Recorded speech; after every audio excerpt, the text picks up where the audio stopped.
It's unusually cold out there tonight.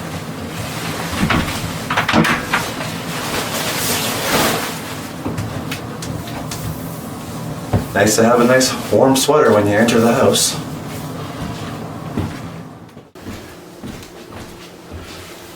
I guess it's not that unusually cold for this area of Canada that I live in. But it is unusual, like the topic for today's video. If you're here, you've probably seen the thumbnail for this video and know that in today's video, I'm going to be showing you my Oddities collection. Not that it's a large collection, but I do have a few pieces here to show you. Let's check it out, shall we?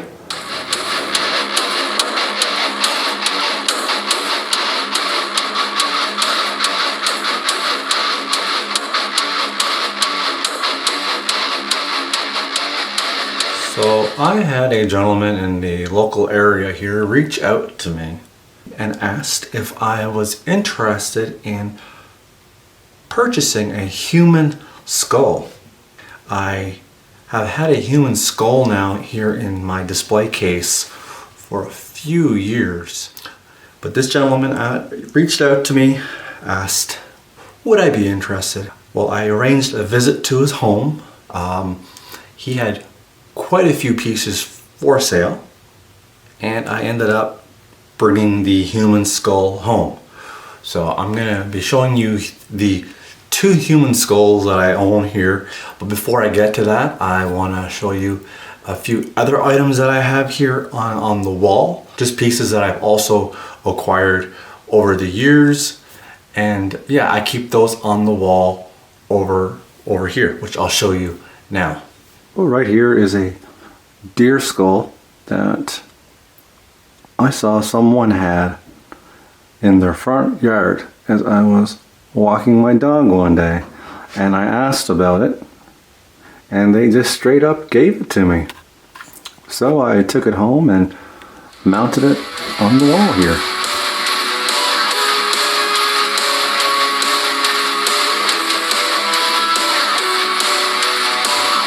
Here's another deer skull that I picked up a couple of years ago at an antique store, and I gave this to someone and they mounted it for me here on this nice wooden back piece.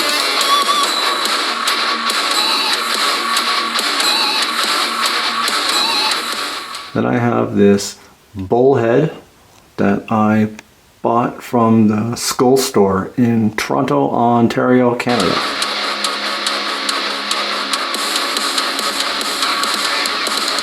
This is a pretty big skull. Weighs quite a bit as well. So it came from a pretty large bull.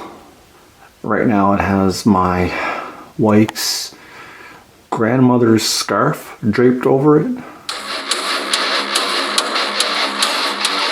It's actually my goal to one day recreate the red wall from the 1974 Texas Chainsaw Massacre movie.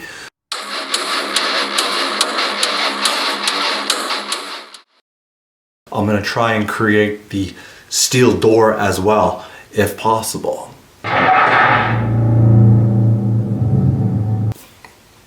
One day. But now let me show you the skulls in my display cabinet here. I'm actually going to start with a skull that I picked up at a pawn shop. And I've never been able to determine exactly what animal this is, other than that I do know that it is canine.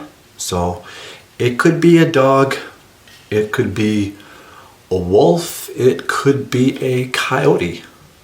I've never been able to determine that. If anybody out there watching can tell me what it is exactly, I'd love to know down in the comments. I acquired this from a pawn shop here in the area.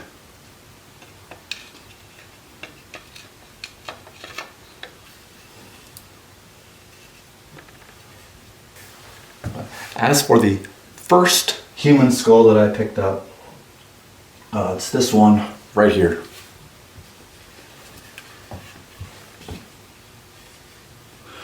which as you can see is missing the top of the head.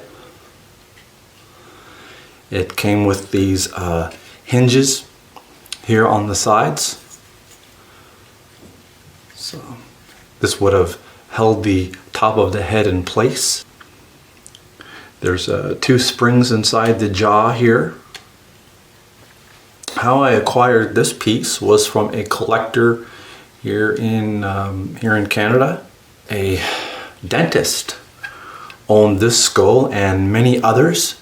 He passed away and his estate got sold off, and in his estate were a bunch of skulls. I must say the person whose skull this belonged to had some pretty terrible teeth. Very bad teeth. But I'm assuming it made a great display and conversation piece for the dentist that owned this in his office. But anyway, that's all that I know about this skull. It smells like leather in here because I've got my Freddy Krueger gloves also stored in here. The most recent purchase is this one right here. And this one has the top of its head attached. Although at one time it was able to be removed, but I think the previous owner glued it back on. So yeah, he stuck it on there. And like the other one, it has springs inside the jaw as well. This is, from my understanding, a really old skull. I'm talking well over 100 years old.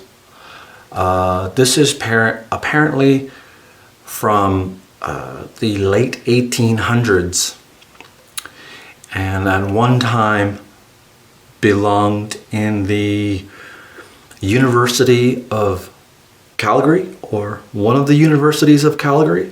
But that's where this originally was kept for years until it got in the hands of the gentleman who sold it to me, who said he had this in his possession for well over 40 plus years. He had this and then just decided to sell it one day. And you know, I'm glad he reached out to me because I actually got this for a pretty good price. I only paid something like $250 for this skull. So I thought that was a deal in comparison to the other skull that I have back there, which I'm not going to tell you how much I paid for that one. But yeah, this just appeared to be like too good to be true.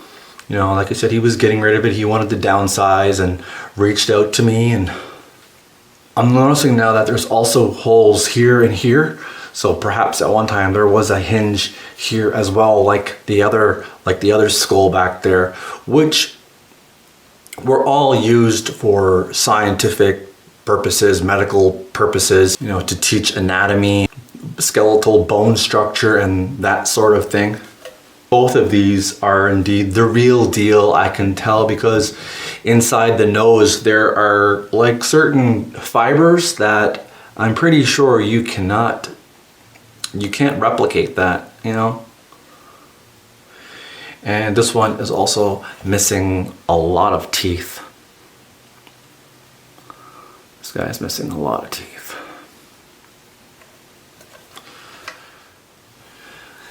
This is the House of Strummenskull, where it's all about the ongoing search for darkness, and I mean, you can't get much darker than human skulls.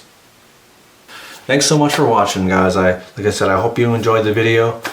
Like, comment, and subscribe to see more content like this. Thanks so much for watching, and until next time, later.